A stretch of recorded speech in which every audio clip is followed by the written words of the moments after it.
Je vais en fait commencer par vous raconter une histoire.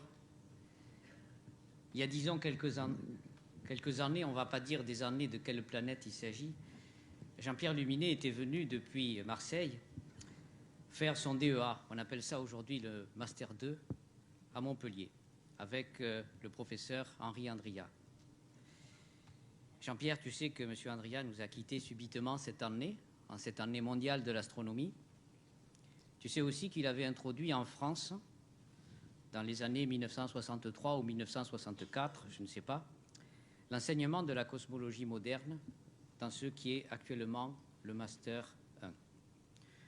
Eh bien, dans ce Master 1, il y a aujourd'hui, cette année, 15 ou 16 étudiants qui suivent cet enseignement.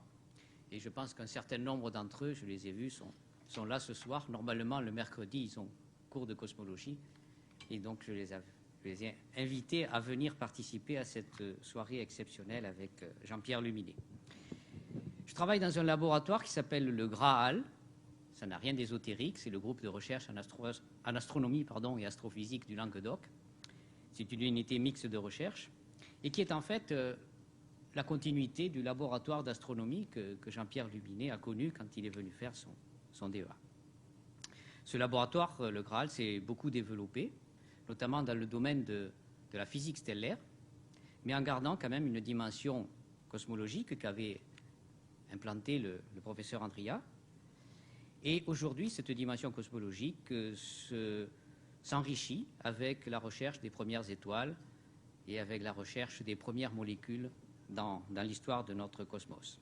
Il y a un autre laboratoire aussi qui touche à l'astronomie, qui est le LPTA, laboratoire de physique théorique et astroparticules, qui s'occupe de phénomènes beaucoup plus énergétiques. On appelle cela les astroparticules, et également de cosmologie très théorique avec l'étude des interactions fondamentales. Eh bien, le Graal et le LPTA, ces deux unités mixtes de recherche, sont aujourd'hui dans un processus de rencontre fusionnelle et qui ressemble beaucoup au processus des rencontres de galaxies. Il se trouve que je travaille avec mon collègue Jean-Pierre Cordoni et des super étudiants de ce master sur les rencontres de galaxies. Pour en revenir à notre rencontre, à nous, Jean-Pierre, lors de ton DEA à Montpellier, moi j'étais un jeune doctorant de M. Andria, et on m'avait confié par un concours de circonstances, presque subitement, la responsabilité, ou plutôt on m'avait donné la charge des travaux dirigés de physique théorique de ce DEA. Je ne vous cache pas que j'en menais pas large certaines fois. J'étais en sur-régime. Et parmi mes étudiants, il y avait Jean-Pierre Luminet. Et je me souviens qu'au moins une ou deux fois, si ce n'est plus, je l'ai fait passer au tableau pour faire une démonstration théorique dans laquelle je m'étais lamentablement enlisé. Donc j'ai fait passer Jean-Pierre Luminet au tableau, et près d'un quart de siècle après, je lui ai proposé de prendre sa revanche en faisant partie de mon jury de thèse d'État. En fait, ça n'existait déjà plus, les thèses d'État. Ça s'appelle une HEDR, une habilitation à diriger les recherches, mais j'avais tenu à ce que ça ait aussi le label thèse d'État. Et donc, à ce moment-là, c'est Jean-Pierre Luminet, et ça, c'est pas très vieux, ça remonte à peine, je crois que ça va faire près de 3 ans, jour pour jour. Jean-Pierre Luminet m'a fait passer au tableau, bien sûr, et il m'a posé des questions. Je pensais que c'était une affaire terminée entre lui et moi, cette sorte de relation bizarre d'interrogateur, interrogé. Je croyais que c'était terminé, qu'on se rencontrerait de nouveau, mais sans que ça ait ce rapport.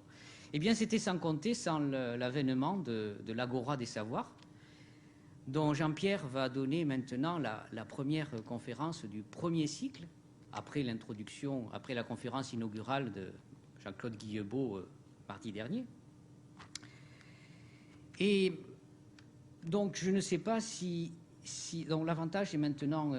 ça s'est déséquilibré, parce que je ne sais pas si on t'a prévenu, Jean-Pierre, mais je suis censé, après ta conférence, éventuellement faire un commentaire, voire un questionnement, avant d'ouvrir le débat avec le public.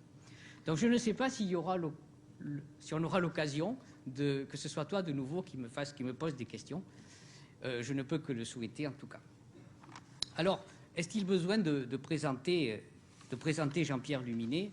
Ça serait trop difficile de le faire en détail. Je voudrais simplement très brièvement vous dire quelques impressions. J'ai vu Jean-Pierre Luminet à Montpellier quand il a commencé à s'occuper des trous noirs. Et après Montpellier, il a travaillé avec Brandon Carter à Paris. Et il a notamment développé ce qui arrive à une étoile, les contraintes qu'elle subit quand elle passe au voisinage d'un trou noir supermassif. Il y a des choses comme ça au centre de certaines galaxies. Et ces travaux théoriques très développés qu'il a fait là ont trouvé leur confirmation observationnelle seulement 20 ans après, c'est-à-dire il y a très peu de temps. À une époque où il était passé sur une dimension ultra-cosmologique, je dirais, de sa recherche, sur ce qu'on appelle la topologie de l'univers. Je ne vais pas détailler cela, peut-être en parlera-t-il. Mais vous le savez certainement, ce n'est qu'un aspect de Jean-Pierre Luminet. C'est aussi un artiste, c'est un écrivain, c'est un poète, c'est un grand communicateur de science, un musicien aussi, je peux en témoigner.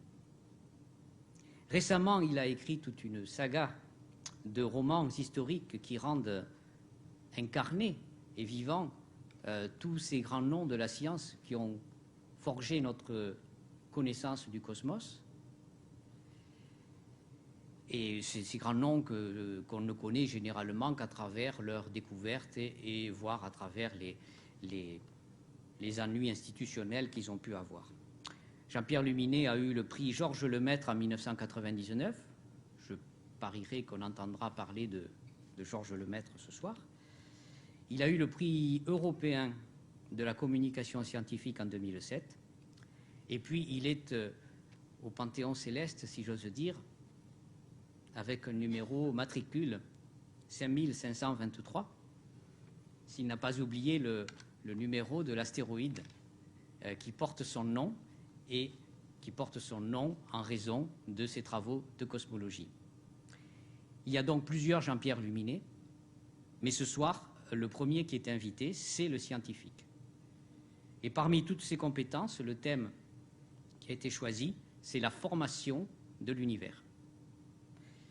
Sachant son intérêt pour l'histoire et l'épistémologie de la cosmologie moderne, je suis sûr d'avance que son discours sur la formation de notre monde sera aussi celui sur l'idée que chacun de nous peut se faire pour faire progresser notre culture, notre ouverture au monde, notre regard sur les étoiles et notre regard sur notre cosmos. Merci.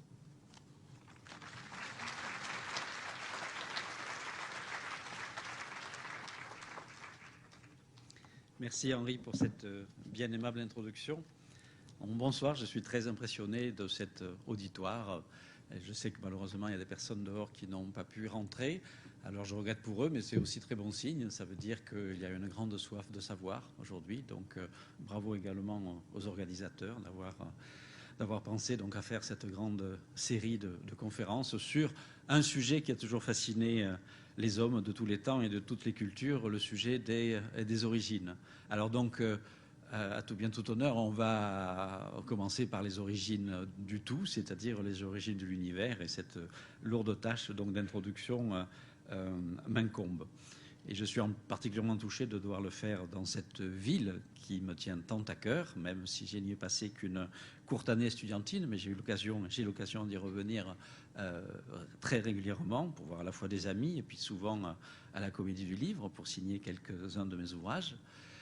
Et puis je pense aussi que nous sommes en novembre 2009 et je ne peux pas m'empêcher de penser qu'il y a exactement 400 ans, en novembre 1609, Galilée pointait pour la première fois une lunette vers le ciel, voyait ce que l'homme n'avait encore jamais vu de ses yeux d'homme. Et en même temps, mon cher Johann Kepler, le génial astrophysicien, à l'époque, on n'appelait pas ça astrophysicien, le génial mathématicien et astronome allemand, publiait également cet ouvrage majeur qui s'appelle l'Astronomie nouvelle, signe qu'en 1609, il y a eu, comme ça arrive parfois dans l'histoire, une heureuse conjonction entre une avancée théorique extraordinaire, celle de Kepler, et une avancée observationnelle tout aussi remarquable, celle de Galilée. Et c'est la conjonction de deux qui fait progresser notre savoir. Alors aujourd'hui, ce que l'on peut dire, au-delà de tous les mythes, les innombrables cosmogonies, les récits de création et de formation du monde, de l'univers, de l'espace, du temps, de la matière, que l'on trouve dans toutes les cultures, je me cantonnerai évidemment à ce que l'on pense savoir aujourd'hui sur cette vaste question. Et donc je me placerai bien entendu dans le cadre que suggère déjà ce premier transparent, le cadre de ce qu'on appelle la cosmologie moderne. La cosmologie, c'est la science de l'univers dans son ensemble, et la cosmologie dite relativiste, car elle est fondée sur la théorie de la relativité générale d'Albert Einstein. Et lorsque je vais évidemment parler de formation de l'univers, je ne vais pas m'attacher simplement à l'hypothétique naissance de l'espace et du temps dans un événement qui reste encore assez mystérieux, qui est d'ailleurs dénoté ici par un point d'interrogation et qui serait le Big Bang au sens strict du terme. En fait, la formation de l'univers, c'est la formation de l'univers et de son contenu, et donc la formation des structures que nous observons aujourd'hui dans l'univers. Et donc, en fait, la formation de l'univers, c'est une longue histoire d'évolution à partir d'un univers initial très homogène, très indifférencié, disons, comme d'ailleurs dans beaucoup de cosmogonies, jusqu'à un univers aujourd'hui qui est évidemment très, très structuré en passant par toutes les étapes. Donc le cadre que je viens de mentionner, qui est celui donc de la théorie de la relativité, amène donc à dire tout de même un mot sur les géniaux inventeurs de cette cosmologie relativiste moderne, ce que j'appelle les pères du Big Bang, que vous voyez là, dont un évidemment très connu, c'est évidemment Albert Einstein, tout le monde le reconnaît, c'est devenu une icône de notre temps. Et puis les autres à côté sont beaucoup moins connus, malheureusement, car c'est pourtant eux qui ont fait l'essentiel du travail. Einstein a posé la théorie qui s'appelle la relativité générale, qui permet effectivement d'aborder de façon scientifique le problème de la formation, de l'évolution de l'univers, mais ce sont essentiellement trois autres personnages que vous voyez là. L'un était physicien belge, il était également abbé d'ailleurs, comme vous le voyez à sa soutane, il s'appelait Georges Lemaître. Un autre était russe, il s'appelait Alexandre Friedman, et un troisième était américain d'origine russe, ancien élève de Friedman, il s'appelait Georges Gamow. Et en fait, ce sont ces trois personnages qui, en quelques étapes et en à peu près 3 décennies, ont réellement fixé les bases de ce que l'on appelle aujourd'hui donc le modèle standard du Big Bang.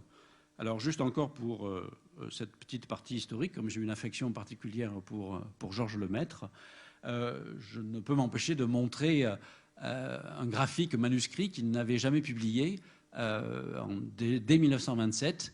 Vous voyez ces dessins sur papier millimétré, ça se trouve dans les archives Lemaître à l'université de Louvain où il enseignait, où l'on voit déjà dessiner ce qu'on appelle aujourd'hui les modèles de Big Bang avec les différentes possibilités d'évolution de l'univers à partir d'un événement initial singulier, un univers en expansion, et puis après avec différentes courbes possibles selon les paramètres de l'univers, dont j'aurai l'occasion de parler évidemment plus tard.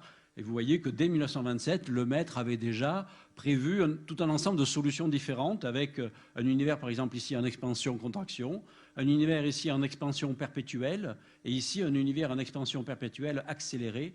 C'est d'ailleurs ce type d'univers qu'il avait très nettement choisi comme son modèle d'univers préféré, à une époque où encore personne ne croyait à ces modèles-là, ni Einstein, ni les grands astrophysiciens de son temps, ne croyaient à la possibilité d'un univers évoluant fortement à partir d'un état initial extrêmement concentré et extrêmement dense. Et je mets simplement cette phrase extraite d'un article de Lemaître datant de 1931, où on voit aussi le style très littéraire de Lemaître, et le style très, très impressionnant, où il aborde donc le problème de la formation et surtout de l'évolution du monde, qu'il compare, comme vous le lisez, à un feu d'artifice.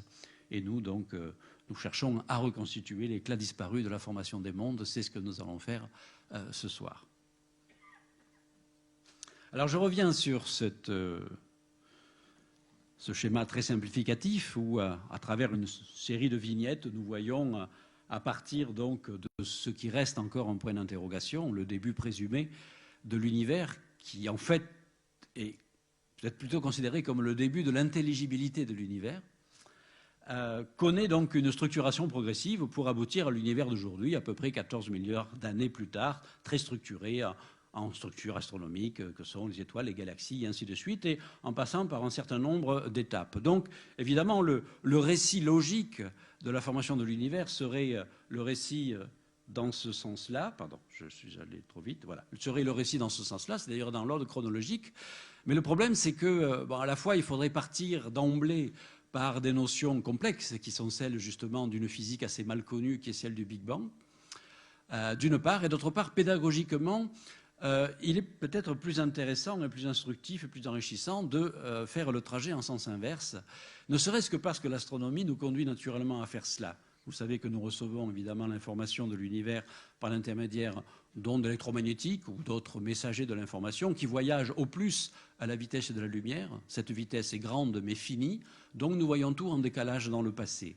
Quand on observe loin, c'est bien connu, on observe également dans le passé de l'univers. Et donc l'astronome, en braquant ses télescopes de plus en plus puissants vers les profondeurs de l'espace, accède tout naturellement à des couches de plus en plus profondes du passé de l'univers. Et c'est ainsi que, progressivement, étape par étape, il peut reconstituer pas à pas les différentes étapes de la formation des structures. Alors donc je vous propose ce soir plutôt de faire ce trajet en partant de l'univers tel que nous le connaissons donc aujourd'hui et de notre univers qui nous est d'abord familier, petite région de l'espace et du temps qui est notre maison et qui est le système solaire. Formation donc du système solaire. Alors notre belle planète bleue, vous le savez, elle s'insère dans un système assez complexe, organisé autour d'une étoile, qui s'appelle évidemment le Soleil, autour de laquelle gravitent un certain nombre de corps, dont les plus importants s'appellent des planètes, il y en a environ 9, et puis des milliards en fait d'autres corps moins massifs. Certains sont des petits corps glacés, à l'instar de Pluton, les astéroïdes, des objets plus lointains, d'autres sont de simples poussières cosmiques. Et donc c'est comme ça, le système solaire est organisé donc, par la gravitation du Soleil en ce très vaste système de corps. Alors ici, sur ce schéma, qui ne respecte absolument pas les distances relatives, bien évidemment, c'est simplement une imagerie très simplificatrice, vous voyez qu'entre les orbites de Mars ici et de Jupiter, il y a une sorte de halo assez flou. Pourquoi ? Bien parce que entre Mars et Jupiter gravitent un grand nombre de corps que l'on appelle des astéroïdes. À l'époque, quand on a commencé à les découvrir au début du XIXe siècle, on les appelait des petites planètes, car le premier de ces astéroïdes à avoir été découvert s'appelait Cérès, mesurait quand même 1000 km de diamètre, donc c'est quand même assez respectable. En tout cas, c'est suffisamment gros pour être sphérique, c'est-à-dire pour être gouverné par la gravité. Et puis à mesure, évidemment, que les télescopes se sont perfectionnés, on a découvert de plus en plus d'astéroïdes. On en est aujourd'hui, il y a des dizaines de milliers d'astéroïdes dont les tailles ne dépassent pas quelques centaines de mètres, et donc ils n'ont plus la forme sphérique, ils ne sont pas assez massifs pour cela, ils ont la forme de simples cailloux. Alors pourquoi je vous parle de ça ? Eh bien parce que, première étape dans notre tentative d'essayer de comprendre l'origine des choses, la formation des choses, le rôle très particulier qu'ont pu jouer dans le passé, pas si lointain que cela, des astéroïdes et des objets vagabonds plus généralement dans le système solaire, c'est-à-dire astéroïdes mais aussi comètes, dans leurs impacts avec la Terre. Et vous allez voir donc le rôle possible. Parce que dans ces astéroïdes-là, la plupart d'entre eux sont sagement confinés entre les orbites de Mars et de Jupiter. Mais comme vous le voyez, il y a des points ici, là et là. Ça veut dire qu'il y a des astéroïdes qui ont quitté le troupeau, en quelque sorte, sous l'effet de quelques perturbations gravitationnelles et qui sont éjectés hors de ce qu'on appelle la ceinture principale. Et donc, au lieu d'avoir des orbites à peu près circulaires, enfin, disons elliptiques autour du Soleil, tout comme Mars et Jupiter et la Terre, etc., eh bien, ils peuvent avoir des orbites qui deviennent allongées et excentriques et donc croiser régulièrement l'orbite de la Terre.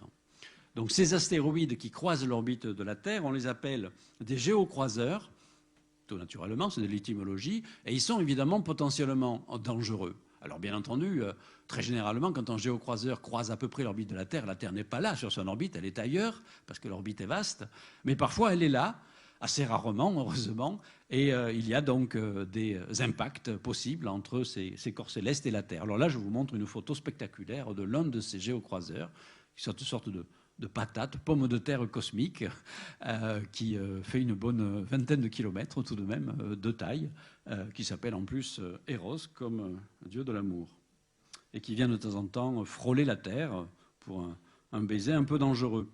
Alors vous avez sans doute entendu parler d'un événement qui s'est déroulé il y a 65 millions d'années, qui correspond à ce que les paléontologues appellent une extinction massive d'espèces, au cours de laquelle, notamment, nos chers dinosaures ont disparu, mais avec eux, 80% des espèces vivant sur Terre. Et après maints débats dans la communauté scientifique entre les vulcanologues, les paléontologues, les océanographes et les astrophysiciens, la thèse en fait de l'impact a fini par plus ou moins prendre le dessus. L'idée que donc à cette époque-là, un astéroïde suffisamment massif pour faire une catastrophe à l'échelle planétaire et non pas localisée, donc a frappé la Terre. Pour cela, il faut un astéroïde, un impacteur d'environ 10 km de diamètre, pour qu'au moment de sa pulvérisation lors du choc avec la Terre, il provoque un volume de poussière suffisant pour bloquer la lumière du Soleil pendant plusieurs mois et donc plonger la Terre dans une sorte d'hiver cosmique qui va durer quelque temps et donc rompre la chaîne alimentaire en interrompant notamment la photosynthèse. Alors pourquoi je vous parle de cela? Eh bien parce que ces chutes d'astéroïdes qui peuvent expliquer au moins cette extinction massive d'espèces dont on a retrouvé donc des traces assez convaincantes, un cratère d'impact dans le golfe du Mexique et tout un ensemble d'autres phénomènes qui sont corrélés. Il est possible aussi que les extinctions massives d'espèces antérieures, parce que la Terre en a connu 5 au cours des 600 derniers millions d'années, soient également dues à d'autres chutes d'astéroïdes dont on recherche des traces, dont on recherche des cratères. Cela signifie finalement que à chaque fois qu'il y a une extinction massive d'espèces, il y a des espèces évidemment qui arrivent à survivre, à s'adapter.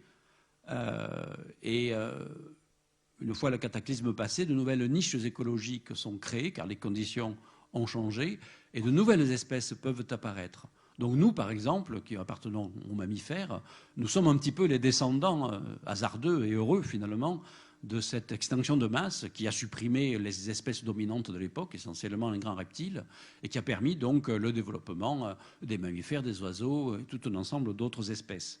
Donc on voit comment, à ce niveau déjà, des événements astronomiques tels que donc des chutes d'astéroïdes ou de comètes sur la Terre peuvent être à l'origine en fait de choses intéressantes dans l'arbre du vivant. Voilà, donc finalement, ce qu'on peut dire la formation de certaines espèces, les conditions d'apparition de certaines espèces vivantes semblent en fait conditionnées en partie par des chutes d'astéroïdes.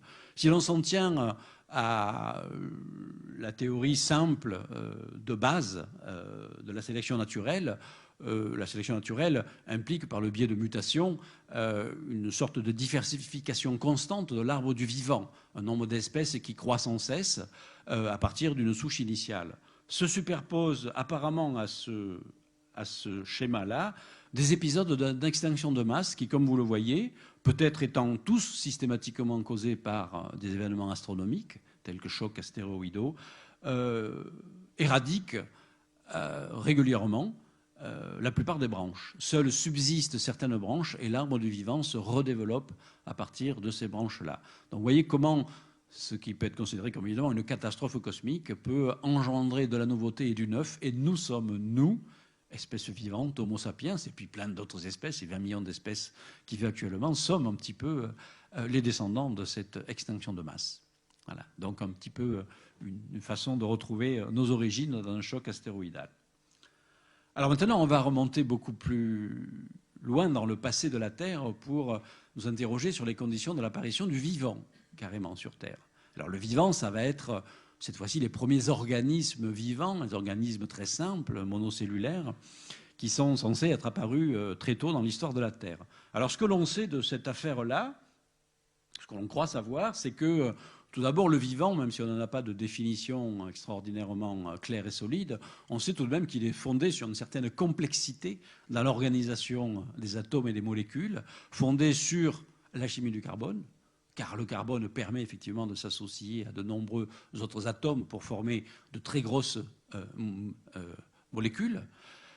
Et donc, il y a eu sur Terre, dans la Terre primitive, déjà, il y a 4 milliards d'années, la chimie organique a fait son œuvre et a fabriqué ce qu'on peut appeler les briques fondamentales du vivant. Ce ne sont pas encore les organismes vivants, mais ce sont les molécules dites prébiotiques qui président au vivant, les acides aminés, les protéines, les nucléotides et toutes ces choses-là intéressantes.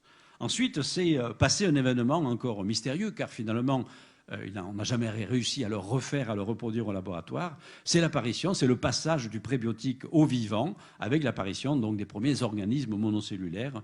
Il y a au moins 3,8 milliards d'années, mais des résultats récents semblent suggérer que ça aurait pu même apparaître encore plus tôt, avec donc ces organismes très probablement nés d'abord au fond des océans, à l'abri de l'énergie solaire, mais plutôt dû à l'énergie des cheminées sous-marines. Voilà. Alors, cette question-là a connu un rebondissement intéressant ces dernières années lorsque l'on a découvert sur Terre des formes vivantes arrivant à subsister dans des conditions extraordinairement difficiles auxquelles on n'aurait jamais accordé il y a 20 ans la possibilité d'aboutir à du vivant. On appelle ça des bactéries extrémophiles. Vous avez par exemple des bactéries qui subsistent dans des geysers de soufre du Yellowstone, le parc national américain, à 200 degrés de température, d'autres qui subsistent sous 4000 mètres de vase, d'autres qui subsistent dans des lacs glacés de l'Antarctique et qui arrivent à se mettre en hibernation pendant des millions d'années avant d'être éventuellement réactivés, d'autres qui survivent dans des réacteurs nucléaires, d'autres qui vivent dans des nuages à haute altitude bombardés par les ultraviolets du soleil. Enfin bref, vous l'avez compris, des bactéries hyper résistantes. Voilà. Alors l'une des questions qui n'est pas encore résolue, c'est que est-ce que les toutes premières bactéries apparues sur Terre étaient des extrémophiles, ou est-ce qu'au contraire, certaines bactéries sont devenues extrémophiles en s'adaptant à certaines conditions devenant de plus en plus difficiles dans certains endroits. Alors la question est d'importance en dehors de la Terre, parce que, évidemment, l'une des grandes questions que l'on se pose, c'est le problème de la vie ailleurs dans l'univers. Ça fait partie évidemment des vieux fantasmes de l'humanité que de penser, sans doute à juste titre, mais enfin on n'en sait rien encore, qu'il existe évidemment de la vie ailleurs dans l'univers, compte tenu de ce que l'on sait aujourd'hui, d'abord simplement sur le plan astronomique. La Terre est une planète parmi un certain nombre donc, de planètes autour d'une étoile qui est le Soleil.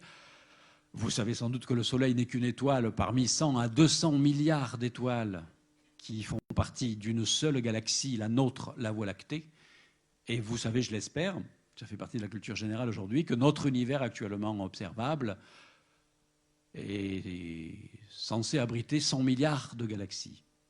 Voilà, donc ça fait évidemment beaucoup de planètes possibles pour avoir des conditions au moins proches de celles de la Terre. Évidemment, il pourrait encore y avoir des formes de vie très différentes de ce que l'on connaît sur Terre, mais déjà, des conditions similaires à ce que connaît la Terre, pas trop loin ni trop près d'une étoile, donc avec une température permettant la subsistance de l'eau et l'état liquide, de l'énergie, une atmosphère, la chimie du carbone. Le carbone est partout présent dans l'univers. Tout ça semble être des conditions favorables à une bonne cuisine du vivant. Alors d'où cette grande question, existe-t-il de la vie ailleurs dans l'univers? Le fait d'avoir découvert des bactéries extrémophiles élargit un petit peu les possibilités justement que cette vie puisse s'être développée ailleurs, ne serait-ce que sur d'autres planètes du système solaire où les conditions ont été évidemment moins favorables que sur Terre. Alors évidemment, vous avez tous entendu parler de Mars. Là, vous voyez une zone de Mars particulièrement aride, plus aride que le plus aride des déserts terrestres, qui est le désert d'Atacama. Mais si on s'intéresse aux régions polaires de Mars, on voit qu'il y a encore des glaces. Ça, c'est une fantastique photographie prise récemment par la sonde européenne Mars Express, où on voit le pôle nord martien avec des glaces, dont de la glace d'eau. Et il y a la possibilité que Mars s'étant formé à la même époque que la Terre, dans des conditions semblables, ayant connu au début de son histoire une atmosphère et de l'eau à l'état liquide, puisqu'on en trouve aujourd'hui les traces de cette eau liquide, il est possible que donc à la même époque où la vie est apparue sur Terre sous forme primitive, la vie soit également apparue sur Mars, toujours sous forme de bactéries primitives. Après, les destins de ces deux planètes ont bifurqué. Mars, moins massif, n'a pas retenu son atmosphère. L'eau s'est évaporé en partie, l'autre partie s'est congelée. Et donc la vie n'a certainement pas, au mieux elle est apparue sur Mars et n'a pas pu se développer plus loin. Il y a donc l'espoir, certes minime, mais pourquoi pas, que l'on puisse trouver un jour des bactéries fossiles sur Mars, qui donc résoudraient définitivement, même si c'est la porte à côté, justement, résoudrait définitivement la question de la vie dans l'univers. Il suffit, vous comprenez, de trouver un seul autre exemple de forme de vie en dehors de la Terre pour pouvoir généraliser après l'ensemble de l'univers.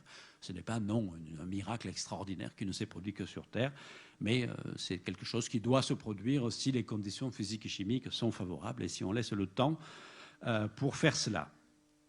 Alors donc, vous voyez, on est remonté quand même assez loin dans le passé et on va remonter maintenant... Ah pardon, j'avais oublié de vous montrer ça. Oui, donc, vous savez que Mars fait l'objet d'un certain nombre de missions spatiales, donc notamment cette mission Phoenix qui tente de gratouiller un petit peu le sol martien pour voir de quoi il est fait. Voilà. Alors on va remonter maintenant encore un peu plus loin dans le passé pour s'interroger finalement quelles sont les conditions dans lesquelles, justement, s'est formé l'ensemble des planètes du système solaire.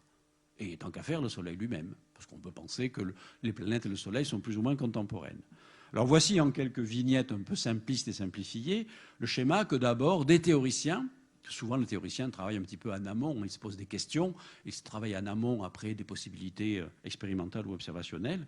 Donc le schéma que les théoriciens s'étaient fait de la formation du système solaire.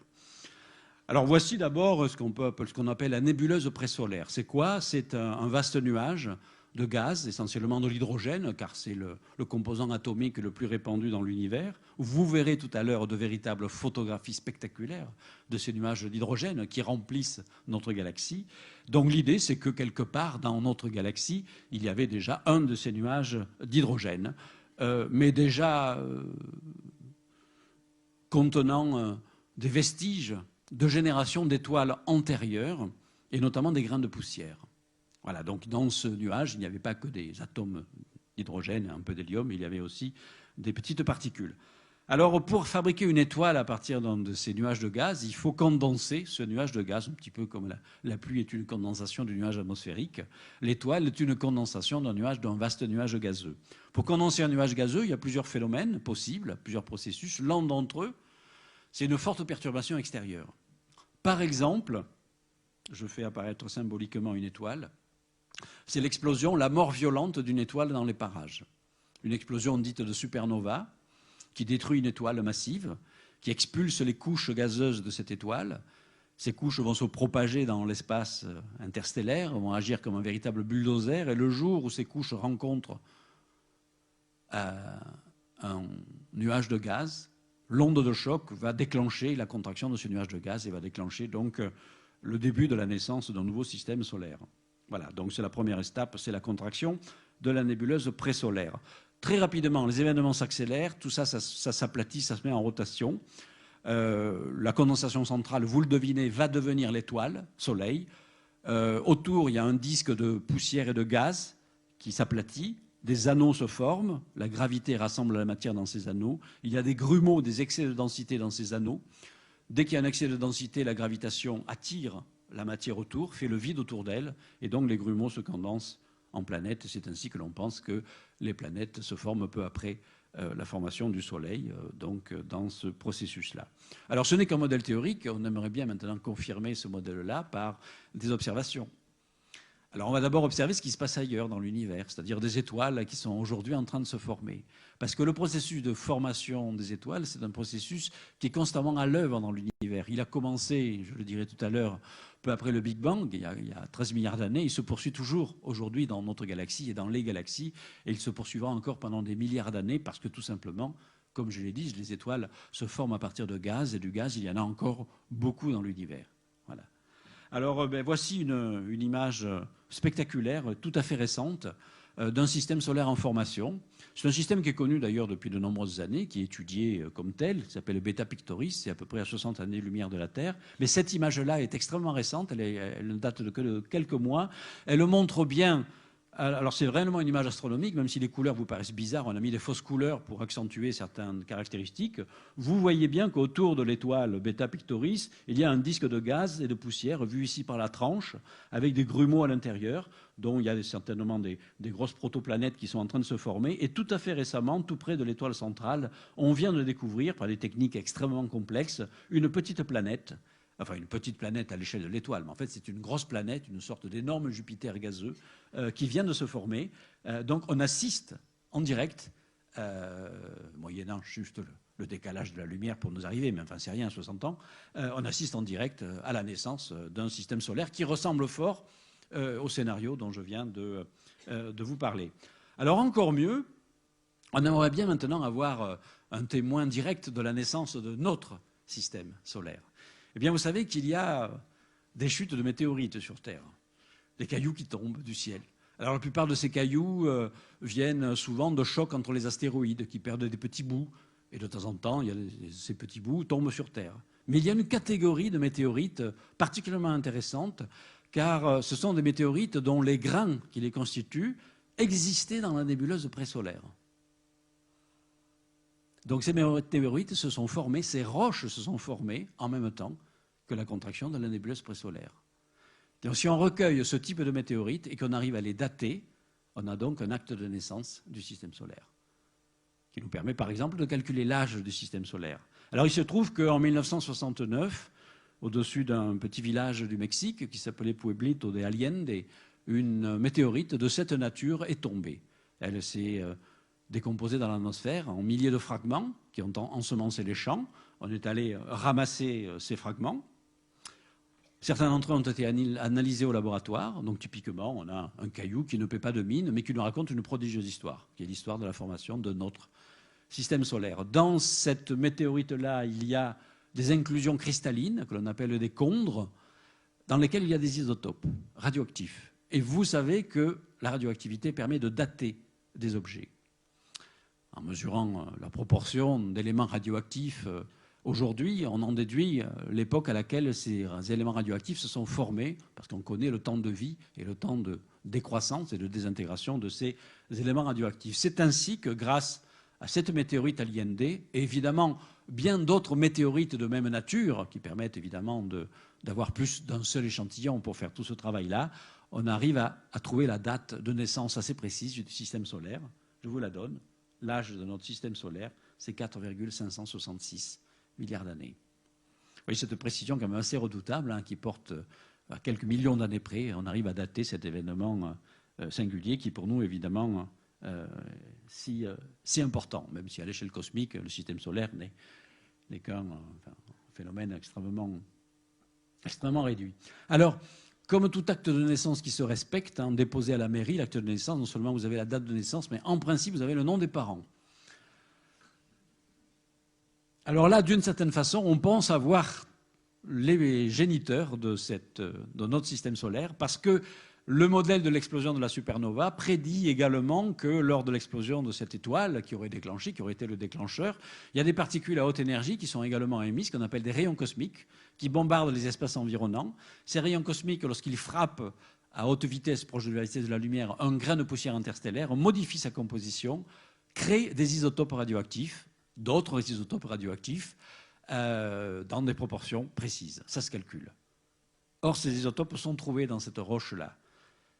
Donc il semblerait qu'on ait également,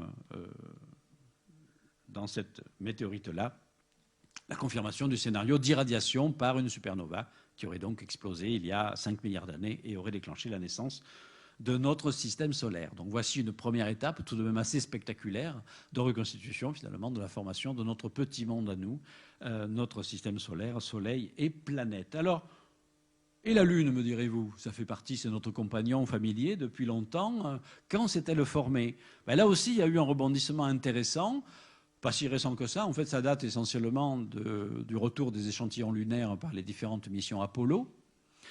C'est aussi un bel anniversaire, hein, puisque c'était en 1969, donc ça fait 40 ans.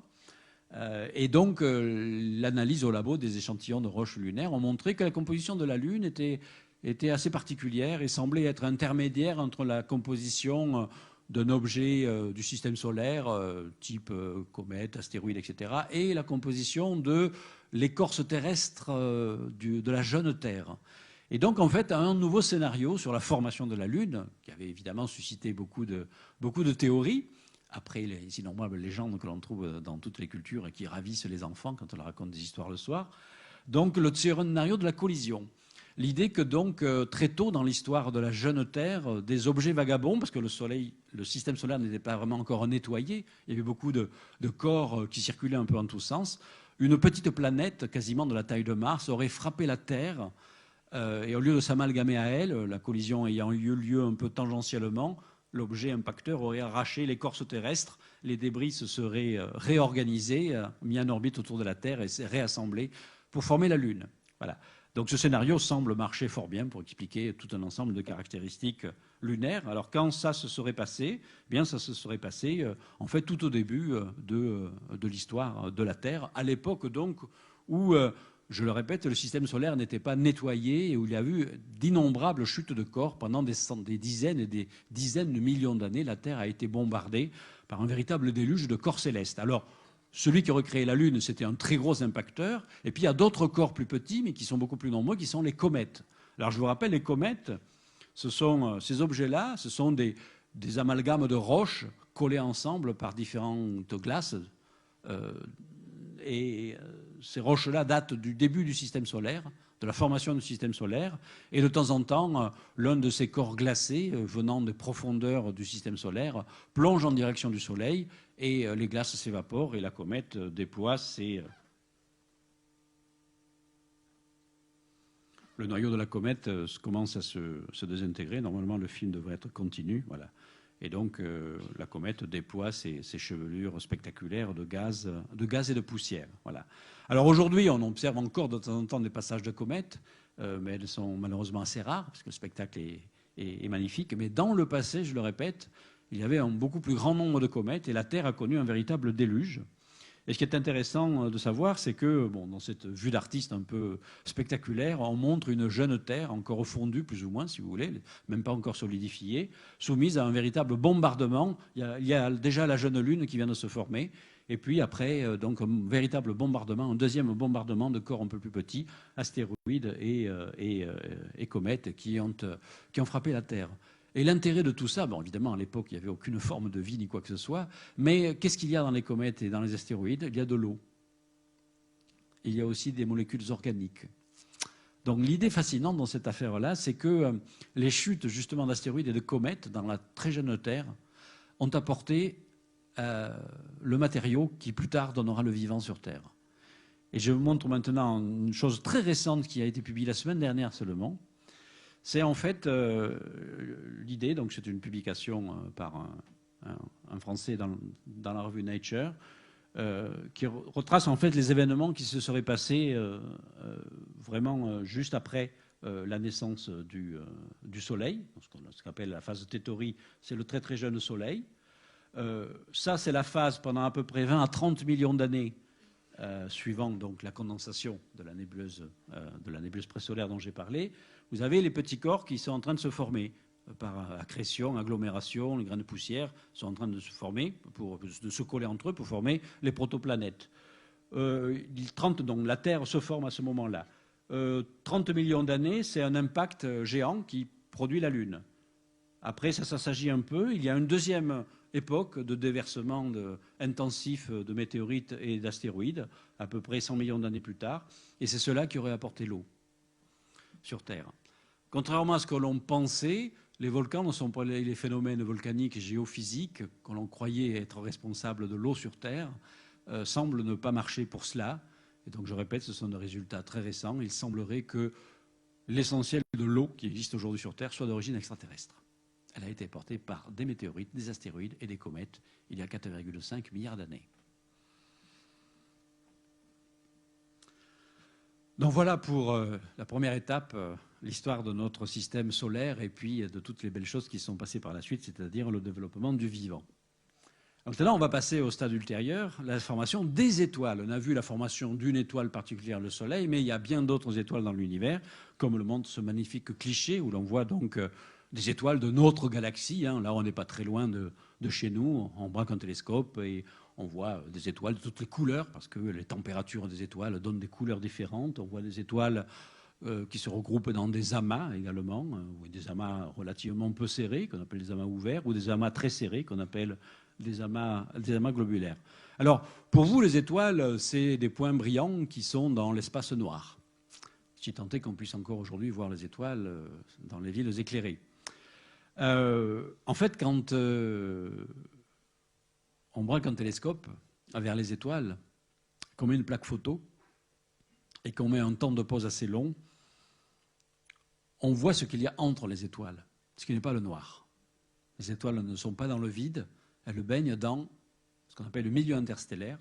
C'est le gaz, le fameux gaz dont je parlais tout à l'heure, hydrogène essentiellement, et des traces d'autres éléments. Alors on ne le voit pas à l'œil car ce rayonnement est faible, mais je le répète, avec un télescope, on voit apparaître d'extraordinaires paysages cosmiques où l'on voit en fait ces nuages de gaz. Regardez ces images époustouflantes, ça c'est une image récemment obtenue par le télescope spatial. C'est une région de notre galaxie qui est une région où des étoiles se forment. Alors il y a déjà des étoiles formées, il y en a qui n'appartiennent pas à ce nuage parce qu'elles sont simplement devant ou derrière.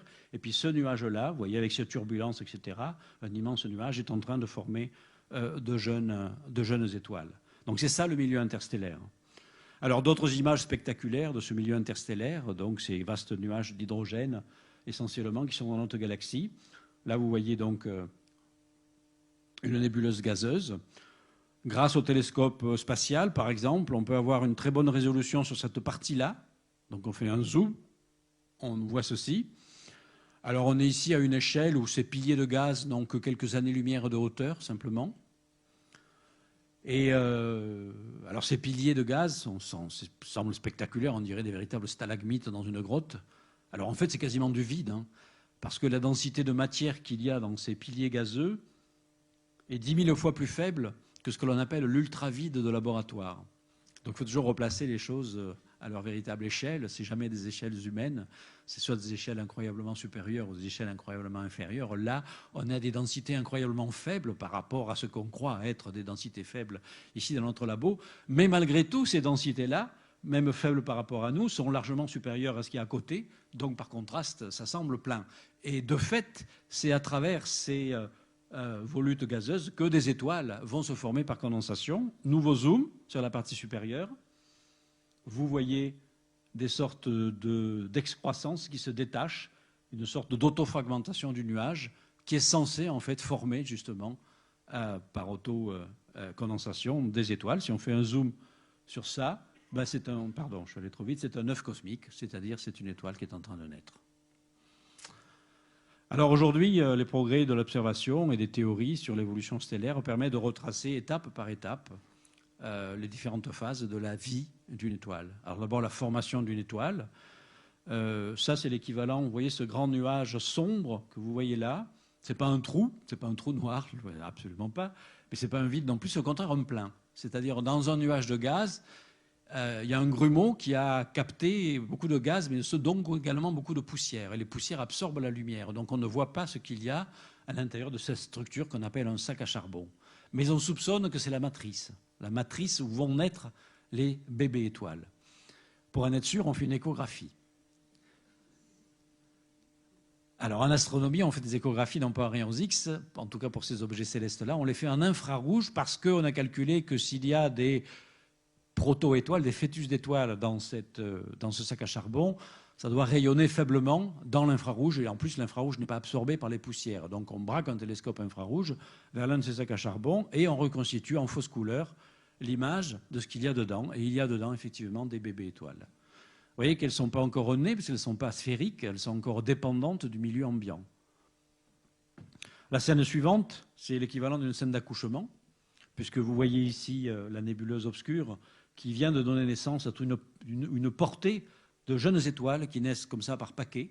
Donc ces étoiles-là sont dans la phase très primitive, qu'on a appelée Théorie tout à l'heure, la phase que le Soleil donc a connue il y a 4,5 milliards d'années, où c'est une phase donc de condensation et probablement de formation de planètes autour, où les étoiles donc se mettent à briller simplement parce qu'elles se contractent, une grosse boule de gaz qui se contracte et donc qui chauffe et donc émet de la lumière.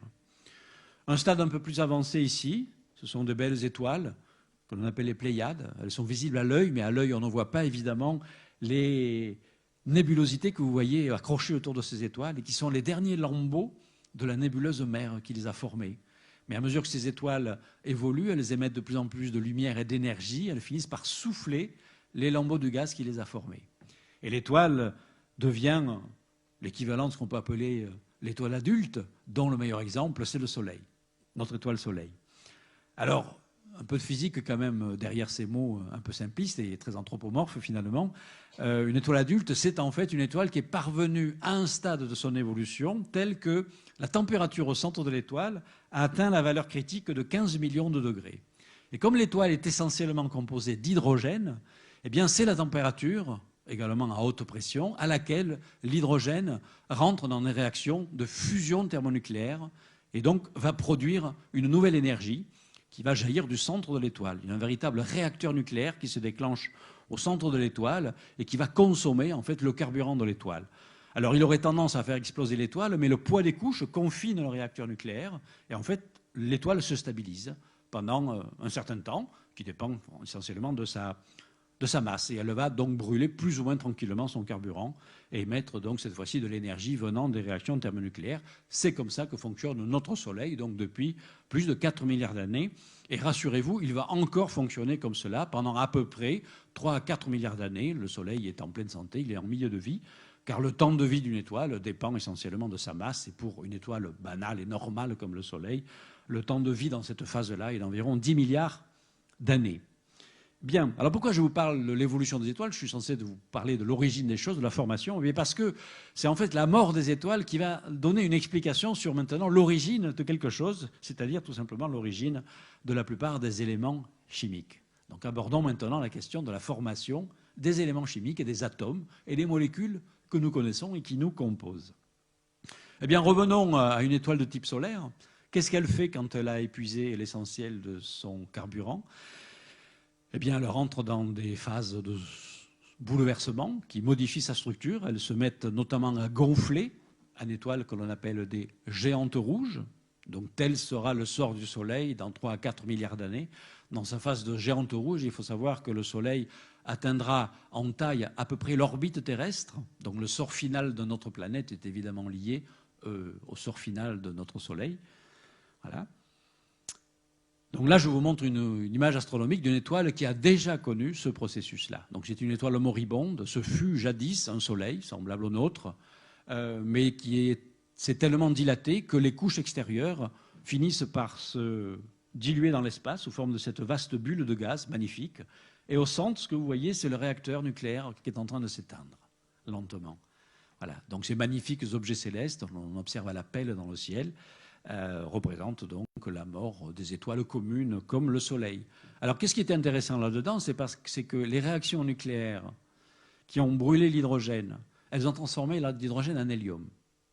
Premier stade de la fusion thermonucléaire. Ensuite, à plus haute température, la physique nucléaire nous apprend que l'hélium brûle à son tour, enfin fusionne, brûler est un terme impropre, fusionne pour former du carbone et un peu d'oxygène.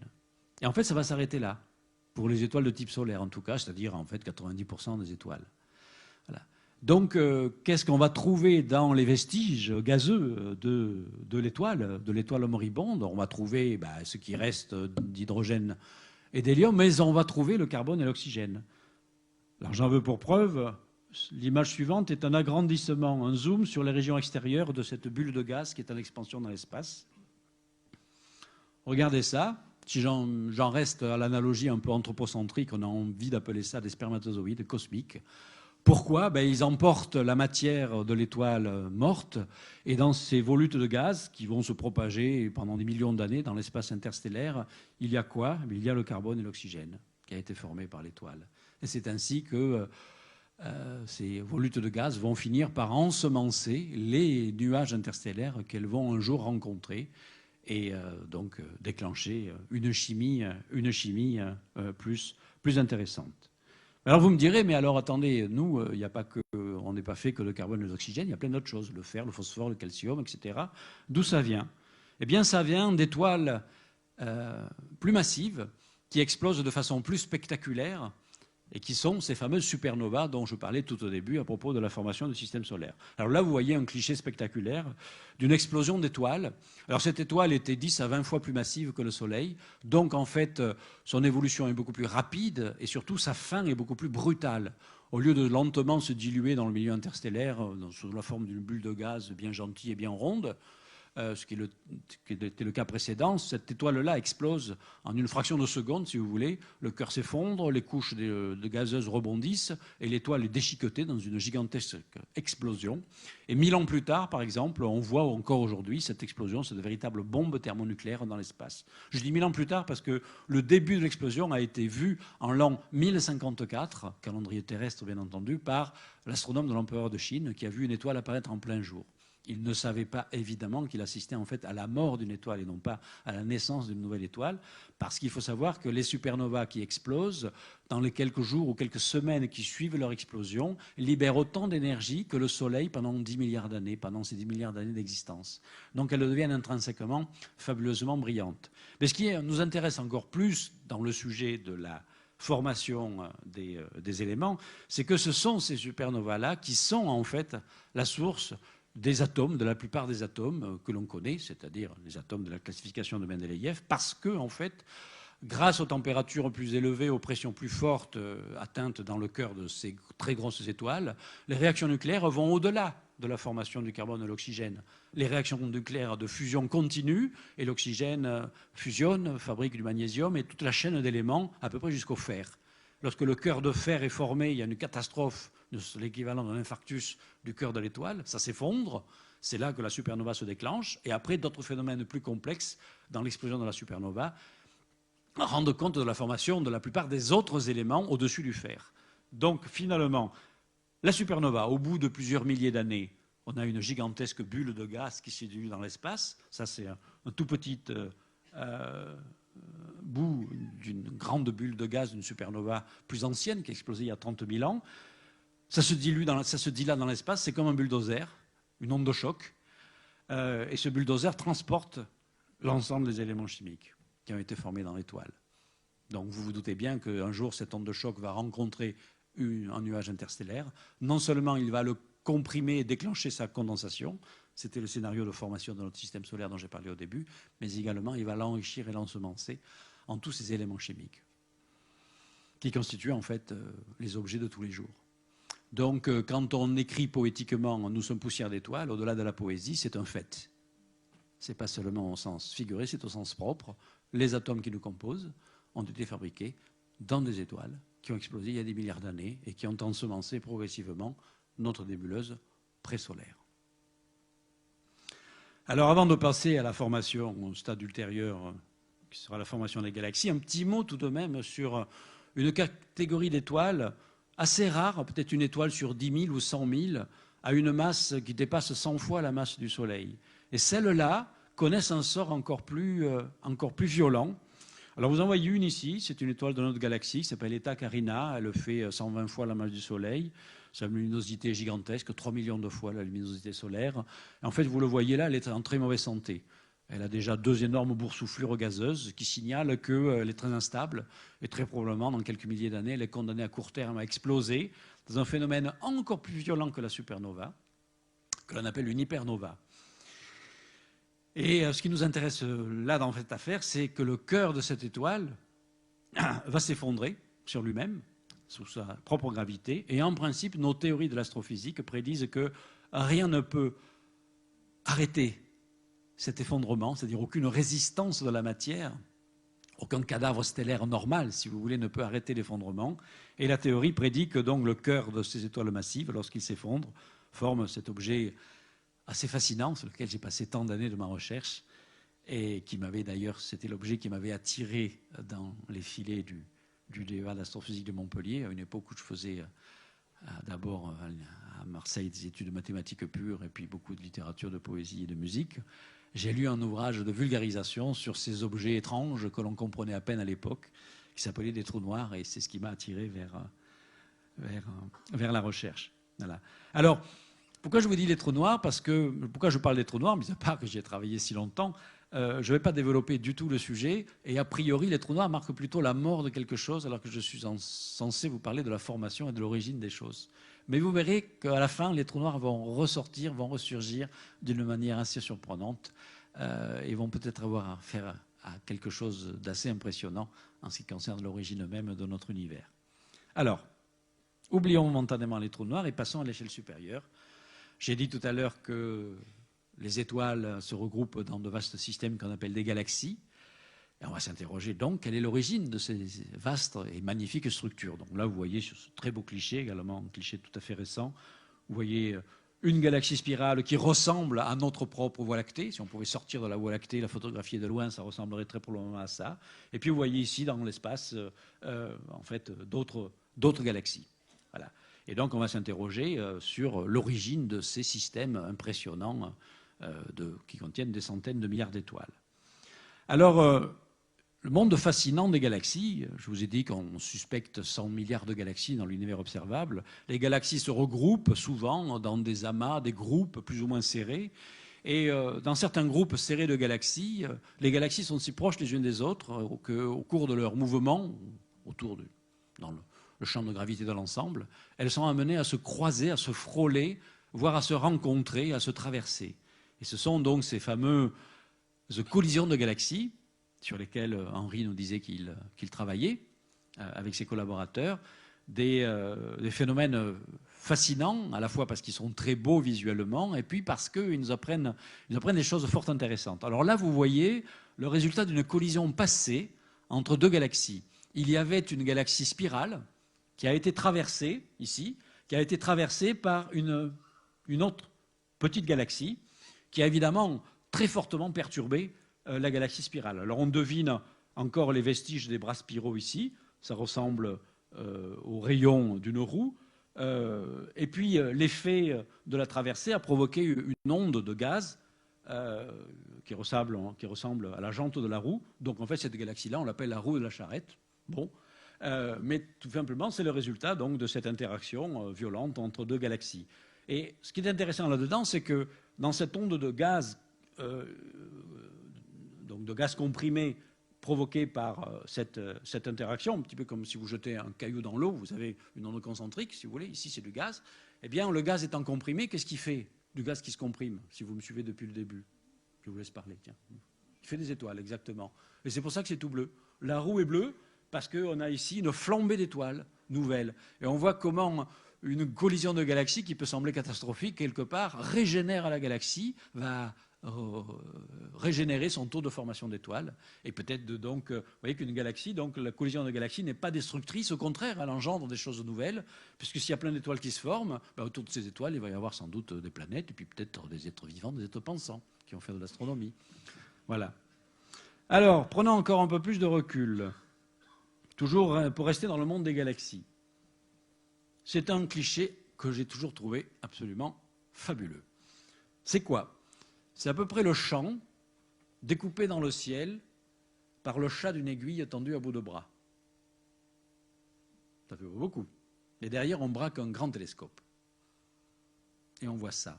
Et ça, c'est quoi? Ce sont des galaxies.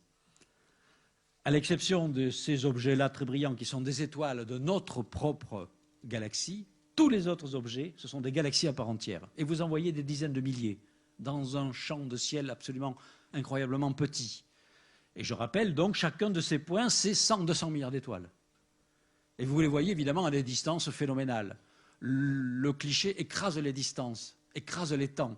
Donc dans la même région de l'espace, vous avez des couches temporelles différentes de l'univers. Parce que l'étoile là, elle est à 50 années-lumière, vous la voyez telle qu'elle était il y a 50 ans, c'est du contemporain.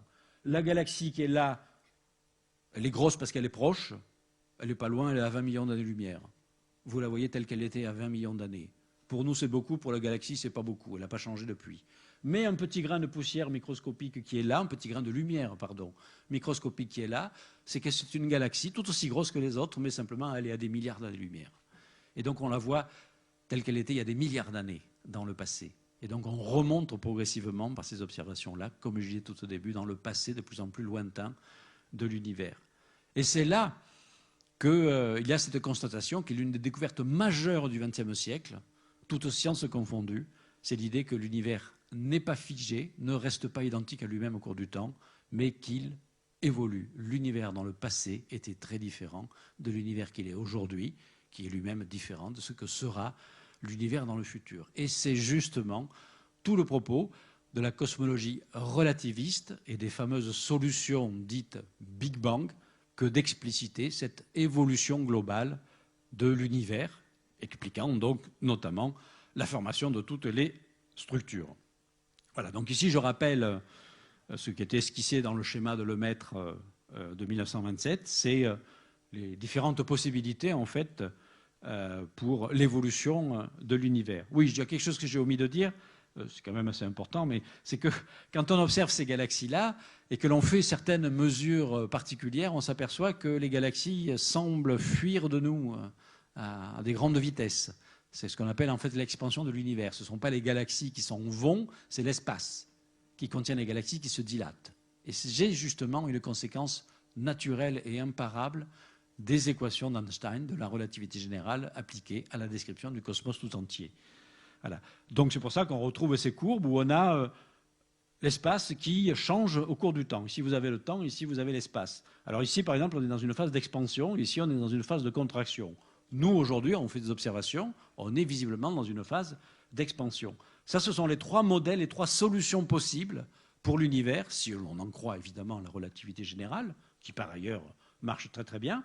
Et la question, c'est de savoir donc dans quel type d'univers on est. Est-ce que dans un univers fermé en expansion-contraction ou un univers en expansion perpétuelle, ralenti, voire accéléré, qui était déjà le modèle préféré de Lemaître dès les années 1930.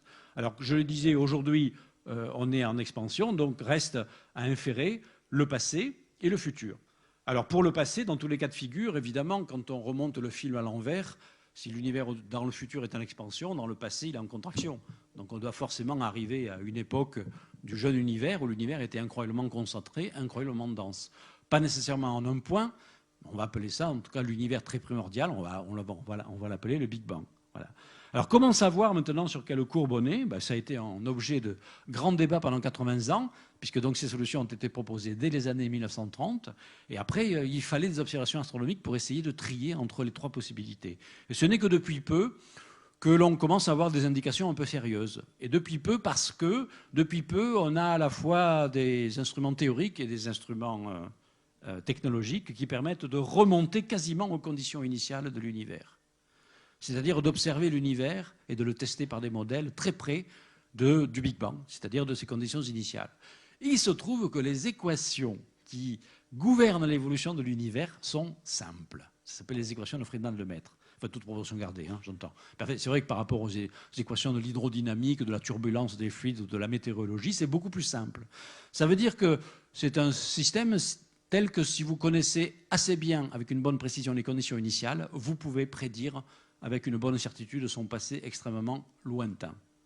Son futur, excusez-moi, extrêmement lointain. Ce qui n'est pas le cas, comme vous le savez, par exemple, de la météorologie. Donc, je reviens sur le schéma qui était au tout début de mon exposé, en image de fond. C'est maintenant donc le récit donc, du Big Bang selon donc, la cosmologie relativiste moderne, les différentes étapes qui marquent l'expansion de l'univers et au cours de l'expansion, une structuration progressive de l'énergie et de la matière pour former les structures astronomiques.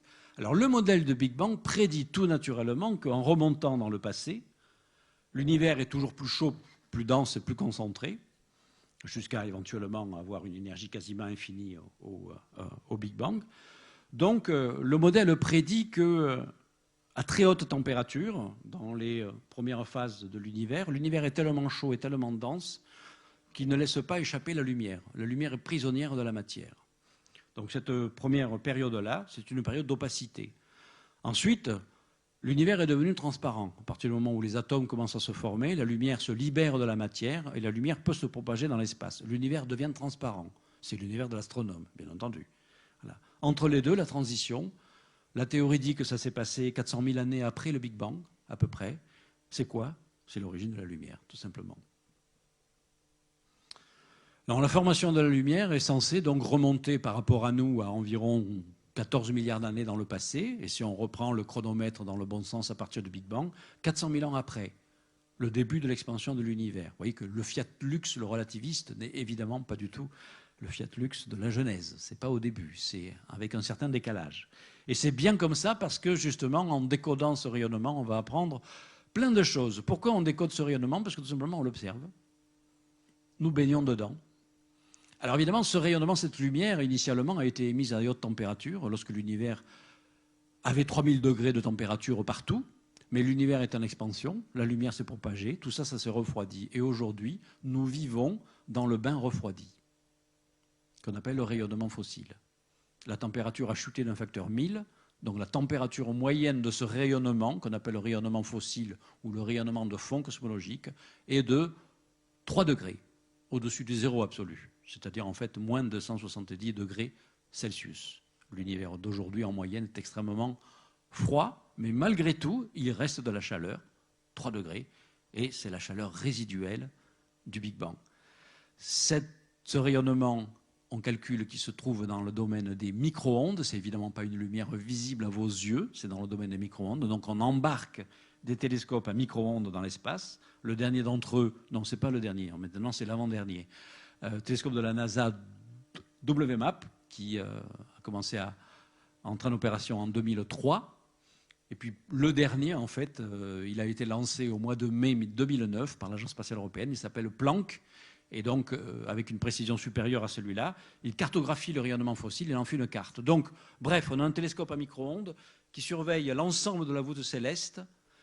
Les données brutes, il faut les traiter parce qu'il faut enlever tout ce qui n'est pas le rayonnement de fond, d'origine, c'est-à-dire le rayonnement infrarouge et micro-ondes des étoiles, de la galaxie, etc., etc.